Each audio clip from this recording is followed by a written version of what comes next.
পাকিস্তানিদের গোলায় একটি পা হারিয়েছিলেন।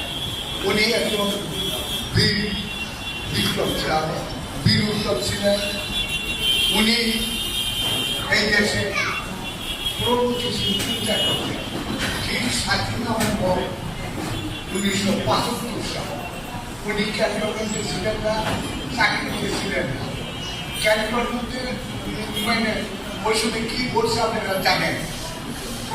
উচ্চ বিলাসী অফিসাররা 1 প্লাটুন আরেক প্লাটুনের বিরুদ্ধে নেতৃত্বের কামড়াকামড়ি করে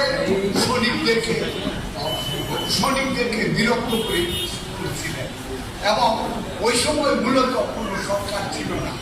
তারপরে সেই সৈনিকরা কর্নেল সাহেবকে নিয়ে আসলেন, তাহের ভাই আপনি এখন হাল করেন, সেনাবাহিনী বাঁচান, দেশটাকে বাঁচান, জাতিটাকে বাঁচান।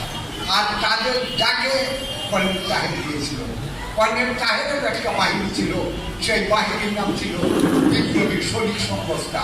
আর জাসদেরও তখন একটা বাহিনী ছিল, সেই বাহিনীর নাম ছিল গণবাহিনী। তাদের নেতৃত্বে জিয়াউর রহমান, খালিদ মোশাররফের যারা আটক ছিলেন, কর্নেল তাহেরের গিয়ে 12 দফা দিয়েছিলেন। সেই 12 দফার মধ্যে